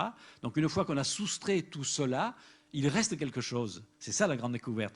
On pouvait penser qu'une fois qu'on avait enlevé les rayonnements de toutes les étoiles, de toutes les galaxies, il ne resterait plus rien. Eh bien non. En 1965, lorsque ça a été fait pour la première fois, il restait quelque chose. Et c'était la première vraie preuve un peu solide du modèle de Big Bang. S'il restait quelque chose, c'était vraiment le rayonnement résiduel d'un univers qui avait dû être donc suffisamment chaud et dense pour émettre cette lumière. Aujourd'hui, on a des cartes très précises de rayonnement fossile. Regardez bien cette image. Elle n'est pas belle, mais c'est sans doute la plus importante image jamais obtenue jusqu'à présent dans toute l'histoire de l'astronomie. Pourquoi? Parce qu'on voit là les premiers grains de lumière de l'univers primitif. C'est d'abord la plus ancienne image électromagnétique que l'on aura jamais de l'univers. Là, vous voyez le jeune univers. Il a 400 000 ans d'âge, à peine. Donc par rapport à nous, c'est 14 milliards d'années dans le passé. Qu'est-ce qu'on voit? On voit une soupe de particules élémentaires et de lumière. Il n'y a pas d'étoiles, il n'y a pas de galaxies, il n'y a pas de planètes, aucune structure astronomique. Une soupe incroyablement homogène. Mais ça ne paraît pas homogène parce qu'il y a des grumeaux. Mais parce qu'en fait, le codage, la sensibilité de nos instruments est tellement fin que nos instruments sont capables de voir des grumeaux infinitésimaux à l'échelle du 100 millième. Mesdames, quand vous faites des soupes avec vos mixeurs, vous n'arriverez jamais à faire une soupe aussi lisse que ce que vous voyez là, au 100 millième près. Mais notre codage nous permet de voir justement les infimes grumeaux au 100 millième près. Ce sont les grains de lumière que vous voyez là, codés par des fausses couleurs. Alors ça, donc, c'est l'ensemble de la voûte céleste, simplement projetée sous la forme d'un planisphère à 2 dimensions. Donc, c'est pas, n'imaginez pas que ce n'est pas les bords de l'univers. L'univers n'a pas de bords. C'est la sphère qui nous entoure tout entière. Et on a cela. Alors, je vous dis, cette image, elle est extraordinaire parce qu'on voit là l'origine de toutes les structures astronomiques. Et je vous montre une petite animation. On va faire un zoom sur un grumeau infinitésimal. Un grumeau de la soupe qui dépasse en densité un 100 millième à peine de la moyenne. La gravité va agir. Dès qu'il y a un excès de densité, aussi petit soit-il, la gravité attire ce qu'il y a autour et le grumeau grossit. Et donc on s'attend à ce que ce grumeau forme les étoiles, les galaxies, les amas de galaxies et l'ensemble des structures astronomiques. Donc voici cette petite animation qui montre ce processus-là. Zoom sur le petit grumeau bleu. Là, on fait tourner la gravité, quelques centaines de millions d'années par seconde. Les étoiles se forment, premier feu d'artifice, les galaxies, les amas de galaxies. En 1 milliard d'années, tout est joué. C'est-à-dire que toutes les galaxies se sont formées. Après, évidemment, heureusement, au sein des galaxies, les étoiles vont continuer à se former, ce qui permet à la nôtre d'avoir fabriqué en particulier dans un petit coin notre système solaire. Et on a aujourd'hui nos instruments qui permettent de reconstituer cette fabuleuse histoire. Donc voilà comment, avec l'origine de la lumière, on est remonté si loin dans le passé de l'univers. Mais il y a les 400 000 premières années qui nous manquent encore. Alors il faut faire un petit effort, encore un petit quart d'heure, pour explorer ces 400 000 premières années. Voilà. Alors, qu'est-ce qu'on n'a pas encore expliqué dans la formation? On n'a pas expliqué la formation de l'hydrogène et de l'hélium. Je vous disais que les étoiles étaient fabriquées au départ d'hydrogène et d'hélium, qu'elles fabriquaient les autres éléments. Et il faut bien qu'à un moment, ces éléments dits légers, parce que ce sont les atomes les plus légers, se soient formés dans l'histoire de l'univers. Mais fantastique, la théorie du Big Bang nous propose un scénario qu'on appelle, dans un terme compliqué, la nucléosynthèse primordiale. En fait, c'est pas compliqué, c'est la synthèse des noyaux dans l'univers primordial. Ben, ça veut dire que le modèle du Big Bang prédit que, environ au bout de 3 minutes seulement d'existence, l'univers en expansion se refroidit à 10 milliards de degrés. Je n'ose dire qu'il commence à faire frisquer. À cette température-là, les particules élémentaires commencent à s'unir pour former les premiers atomes les plus légers qui sont, outre le proton, enfin, le noyau de l'hydrogène, le noyau d'hélium et des isotopes de l'hydrogène, notamment le deutérium. La théorie prédit qu'une fois que ces éléments sont formés, leurs proportions ne vont plus changer au cours de l'histoire cosmique. Donc il suffit aujourd'hui, on va être astucieux parce que normalement on ne peut plus faire d'astronomie directe dans cette phase-là puisque l'univers est opaque, on n'en reçoit pas de lumière. Mais on est malin et on se dit qu'aujourd'hui, il suffit d'observer les proportions de deutérium, d'hélium, de lithium, etc., enfin, les quelques éléments légers, aujourd'hui dans un nuage interstellaire dans le Soleil, dans une galaxie lointaine, on saura quelles étaient initialement, puisque ces proportions sont supposées ne pas avoir changé depuis 14 milliards d'années, on saura donc quelles étaient les proportions au départ. Et donc du coup, on peut confronter le modèle qui prédit la proportion précise de ces éléments formés et les observations. C'est ce qu'on fait et ça marche fantastiquement bien.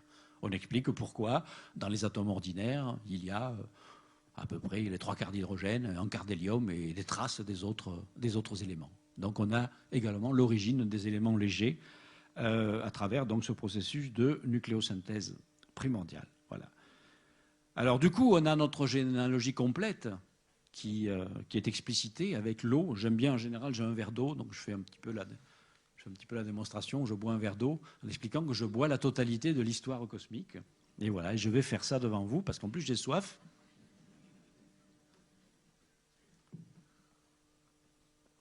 Voilà, donc en buvant un verre d'eau, je mets en moi la totalité de l'histoire du cosmos, puisque à travers l'oxygène qui est dans la molécule d'eau, j'ai la mémoire des étoiles. Au moins 5 milliards d'années.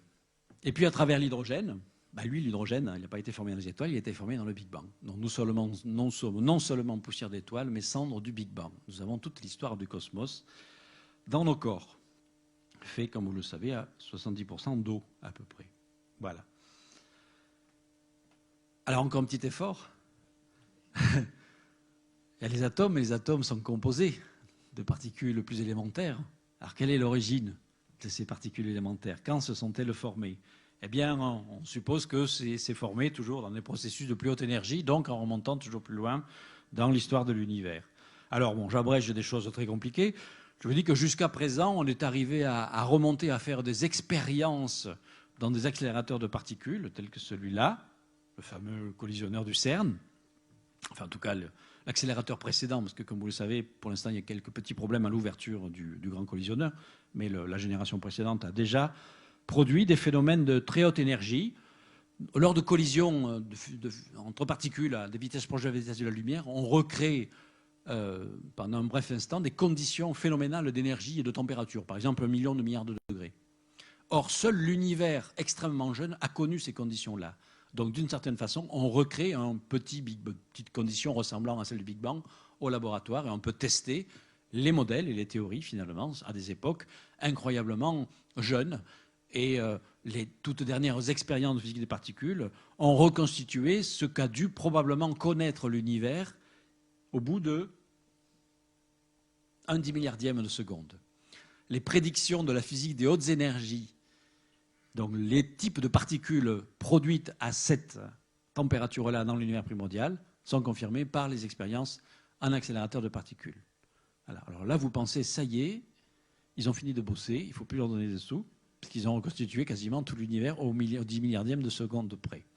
Eh bien non, parce que l'histoire ne fait que commencer. Parce qu'en fait, ce qui compte là, ce n'est pas les temps, ce n'est pas significatif, ce sont les énergies. Et en fait, on est encore infiniment loin de l'énergie supposée au Big Bang, qui serait en fait une énergie infinie.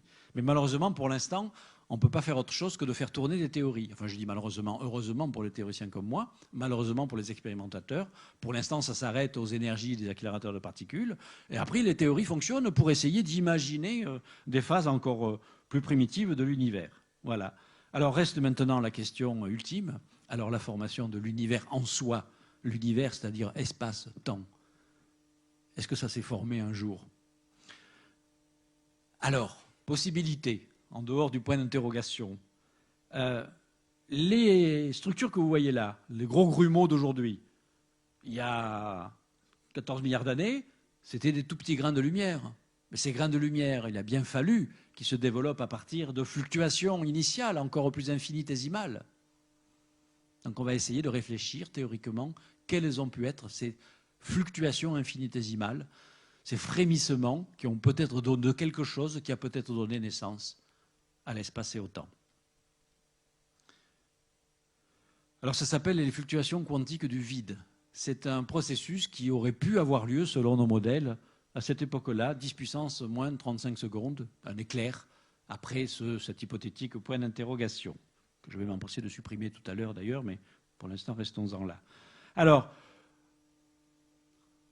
un processus qui pourrait avoir joué un rôle fondamental à cette époque, ce sont ce qu'on appelle les fluctuations du vide quantique. Alors ça veut dire quoi, ces choses qui commencent à vous paraître un petit peu farfelues? C'est pas farfelu du tout. Vous savez, l'autre grand pilier de la physique moderne, c'est la physique quantique, la physique de l'infiniment petit. Donc en physique quantique, le monde des particules élémentaires est décrit d'une façon absolument fascinante, complètement différente de la façon dont on décrit le monde ordinaire à l'échelle macroscopique. Et il y a plein de notions nouvelles, et notamment l'une de ces notions nouvelles, c'est la notion de vide, justement. Le vide, dans la physique ordinaire de tous les jours, si vous faites le vide, donc prenez une boîte, vous enlevez tout, les particules, les champs, etc., il ne reste rien. Donc ce n'est pas intéressant. Dans la physique quantique, lorsque vous allez enlever tout dans une boîte, la physique quantique nous apprend qu'il reste quelque chose dans une boîte. On ne peut jamais tout enlever. Il reste de l'énergie, qu'on appelle donc l'énergie du vide.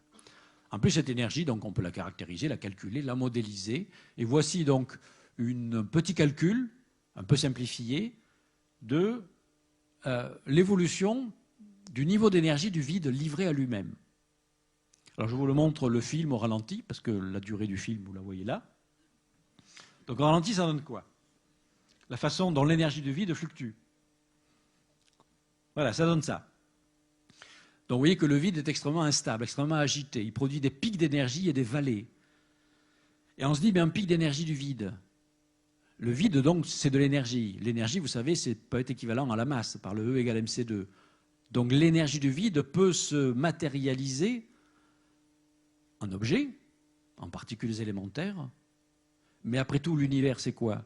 C'est la matière, mais la matière est inscrite dans l'espace et le temps. Donc on se dit que peut-être l'espace et le temps eux-mêmes sont le résultat d'une fluctuation de l'énergie du vide. Vous me suivez, j'espère. Ça veut dire que donc, concept premier dans cette affaire-là, ce serait le vide qui régnerait. Par un détour étrange, on retrouve des récits cosmogoniques de civilisations très différentes qui jouaient un rôle particulier au vide. Évidemment, ce n'était pas le même vide, mais c'est toujours intéressant de voir un petit peu ces archétypes qui reviennent dans la description de la formation du monde. Donc l'idée, c'est que le vide, en fait, c'est le vide générateur de toutes choses. Les fluctuations produisent, donc les fluctuations d'énergie du vide quantique produisent donc des espaces temps-matière, donc des univers. Et vous m'avez bien entendu, des univers. Parce que qu'est-ce que vous voyez? Vous voyez plein de pics et plein de vallées. Chaque pic mesure la probabilité d'apparition spontanée, par une énorme fluctuation de l'énergie du vide, d'un espace temps-matière, c'est-à-dire d'un univers. Vous avez plein de pics, donc vous avez peut-être ce qu'on appelle un multivers. Alors voilà les choses intéressantes. Le cadre de la cosmologie traditionnelle, la cosmologie relativiste traditionnelle issue de la relativité générale, commence à exploser dès qu'on commence à introduire dedans l'autre physique, qui est la physique quantique. Et évidemment, il faut le faire à un moment, si on veut vraiment décrire ce qui se passe précisément au tout début de l'univers, où forcément il y a eu à la fois du très grand et du très petit, donc de la gravitation et du quantique. Et voici comment le cadre change, explose complètement, et on a cette idée possible donc de multivers. Alors ce multivers reste encore évidemment très très spéculatif, ça reste un scénario parmi d'autres scénarios, mais c'est évidemment fascinant, à la fois par les conséquences purement physiques, mais également par les conséquences philosophiques et métaphysiques, que je n'ai pas le temps vraiment de développer, mais vous pouvez imaginer. Mais dans ce multivers-là, par exemple, chaque univers a sa propre histoire.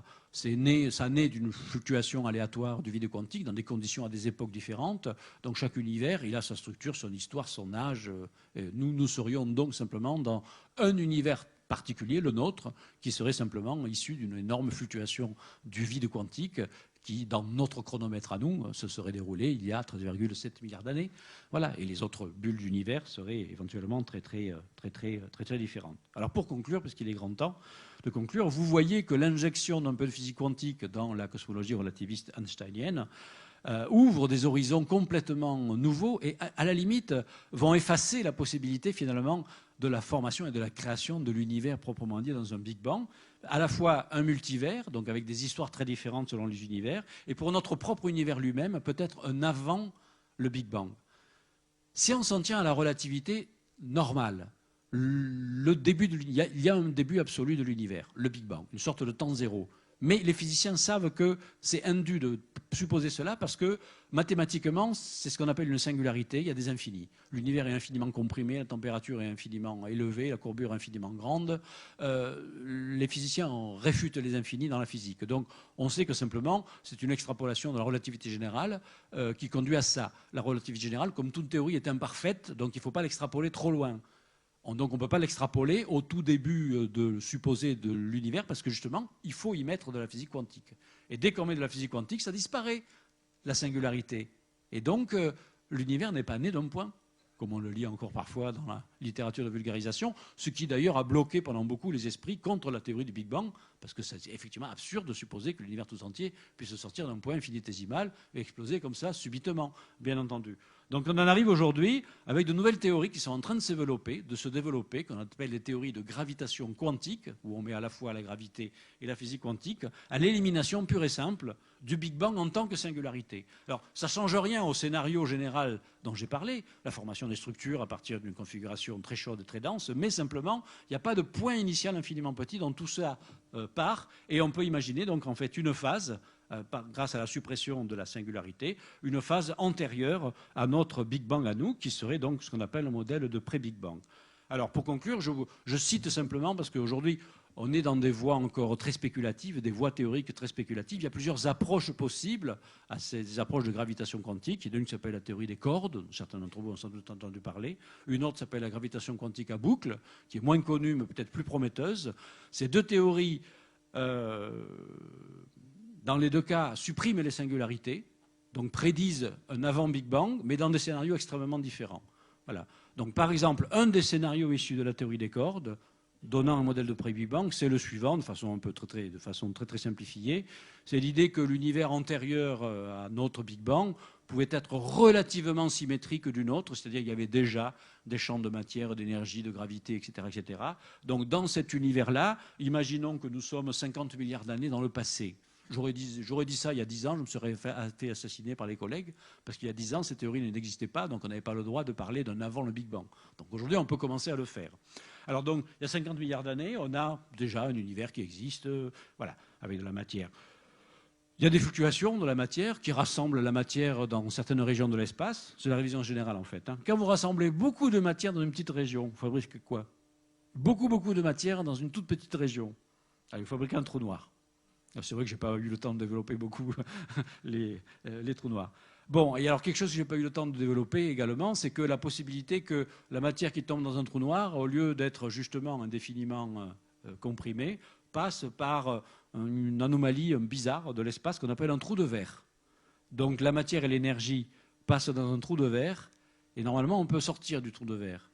Et la sortie d'un trou de verre, pour nous, ce serait notre Big Bang. Alors dans ce scénario-là, on voit que notre univers serait en fait le fruit, serait un bébé univers, un univers né d'un trou noir qui se serait formé dans une phase antérieure de notre univers. Le cordon ombilical étant donc un trou de verre qui relierait les deux phases de notre univers. On voit aussi se profiler le multivers parce que l'univers antérieur a formé plein de trous noirs, normalement. Donc chacun de ces trous noirs fabrique son bébé univers. Et puis nous, dans notre univers, apparemment, on a déjà détecté des dizaines de millions de trous noirs. Enfin, on suspecte l'existence de dizaines de millions de trous noirs qui, chacun à leur tour, ont peut-être formé des bébés univers. Et ainsi de suite en cascade. Donc à la fois en parallèle dans l'espace des multivers et également en succession temporelle des multivers qui s'auto-engendrent en fabriquant des trous noirs, et un trou noir engendrerait un nouvel univers. Voilà. Alors ça, ce scénario apparaît aussi dans le scénario de l'univers dit autoreproducteur, où sans passer par un trou de verre, mais simplement, en fait, ça c'est l'autre théorie, la gravité quantique à boucle, qui dit qu'en fait, lorsque vous comprimez l'espace, vous vous heurtez en fait à un grand espace incompressible. Et donc en fait, il y a un rebond. Donc il n'y a pas de trou de verre, il y a un rebond. Et à l'intérieur, par exemple, si on fabrique un trou noir, la matière et l'énergie rebondit sur le point central, enfin, sur l'atome d'espace initial, et se met à pulser, par exemple, tout en restant à l'intérieur d'un trou noir. Et donc on a un univers qui se forme dans le trou noir. Voilà. Et donc, et ainsi de suite, cet univers dans le trou noir peut former à son tour des trous noirs qui vont former à leur tour des trous noirs. Et donc un univers qui s'auto-reproduit en fabriquant des trous noirs. Avec la possibilité finalement d'un univers éternel et infini qui n'a pas de début, qui n'a pas de fin, et qui simplement se régénère, un peu comme dans la théorie de Darwin, que s'il arrive à fabriquer des trous noirs. C'est une sorte de loi de sélection naturelle, passant par le trou noir obligé pour arriver à se régénérer. Donc voilà un petit peu où nous en sommes aujourd'hui dans nos spéculations. Alors, inutile de vous dire que le 90% de ce que je vous ai raconté, c'est quand même assez solide. Et c'est simplement les derniers 10% où on est rentré effectivement dans des choses beaucoup plus spéculatives, tout simplement parce que pour l'instant, il n'y a pas d'instrument, il n'y a pas d'expérience permettant de tester ces modèles-là. Mais vous comprenez bien qu'une grande partie de la recherche scientifique doit absolument également s'ancrer dans la recherche dite fondamentale où en amont d'observation et d'expérience, on se pose toujours des questions plus loin, on essaie de comprendre plus loin, c'est ce qu'avaient déjà fait nos grands ancêtres du passé, les bâtisseurs du ciel, comme je les ai appelés, là, les Copernic, les Galilée, les Kepler, etc. Les Newton ont été des bâtisseurs du ciel, ils voyaient plus loin que les autres, sans nécessairement avoir les observations à l'époque permettant de prouver leur modèle. On essaie aujourd'hui modestement et collectivement, cette fois-ci, de faire cela, en imaginant donc ces scénarios toujours plus étonnants et qui pourraient déboucher effectivement sur, à terme, sur des visions radicalement nouvelles de l'univers, donc finalement des révolutions scientifiques peut-être de même ampleur que la révolution copernicienne, la révolution newtonienne et la révolution quantique et relativiste. Voilà. Donc vous avez compris tout de même que nous sommes encore très loin du compte dans essayer de répondre à toutes ces questions-là. Je l'ai illustré par le célèbre tableau de Gauguin qui porte ce nom. Vous savez que Gauguin, vivant en Polynésie française dans un état de misère, avait décidé en fait en 1897 de peindre un ultime tableau, après quoi il se serait suicidé. Et ce tableau, il l'a appelé « D'où venons-nous ? Qui sommes-nous ? Où allons-nous ?» Les fameuses 3 grandes questions philosophiques et métaphysiques qu'il a essayé donc d'exprimer dans ce tableau en mettant les différents âges de la vie, de la jeunesse à la mort, en passant par toutes les phases intermédiaires, avec cette statue de la divinité qui pour lui est censée représenter l'au-delà, le spirituel. Voilà. Donc ça, c'est simplement l'œuvre de l'artiste. Mais donc, évidemment, ces questions sont toujours les mêmes, sont là prégnantes dans l'histoire de l'humanité depuis des milliers d'années. On n'apporte pas de réponse encore aujourd'hui, mais tout de même des pistes de réflexion différentes de celles qu'on pouvait apporter ne serait-ce qu'il y a 50 ans. Tout de même, sur le d'où venons-nous, c'est ça justement plutôt la question des origines. Mis à part les spéculations encore très ouvertes sur l'origine même de notre univers ou peut-être d'autres univers, le reste est quand même assez bien calé. On connaît bien l'histoire, l'origine de la Terre, l'origine de la vie, on la connaît plus ou moins. L'origine de la Terre, on la connaît mieux. L'origine des étoiles, on la connaît très bien. L'origine des galaxies, l'origine des atomes, l'origine des éléments, tout ça, c'est assez bien calé. Voilà. Alors, où allons-nous ? C'est plutôt le futur de l'univers ou du contenu de l'univers. Donc là, ce n'était pas le sujet, mais on a vu par exemple qu'avec l'évolution des étoiles, on a des scénarios aussi très plausibles sur la fin des étoiles. Et puis le qui sommes-nous, c'est une question plus anthropocentrique, disons. et qui fait appel, si on la rattache à l'astronomie, à simplement la grande question dont j'ai parlé tout au début. En fait, sommes-nous seuls dans l'univers, ou alors sommes-nous une espèce très, très, très spéciale et très particulière. Voilà, donc j'espère que voilà, je vous ai tenu un petit peu longtemps ce soir, mais c'est ces grandes lignes de ce que l'on croit savoir aujourd'hui sur la formation des différentes structures dans notre univers contribuent à penser profondément à ces éternelles questions. Voilà, je me permets de vous signaler, parmi les nombreux ouvrages que j'ai écrits, 3 qui sont particulièrement liés au sujet de ce soir, qui sont des ouvrages accessibles à tous, puisque tel est le but que j'ai lorsque j'écris ces livres de culture scientifique, rendre accessible donc au plus large public des notions qui paraissent très compliquées, mais qui finalement, j'espère, en les expliquant dans un langage simple, peuvent paraître plus familières et surtout engendrer une réflexion et alimenter les savoirs de notre temps. Je vous remercie.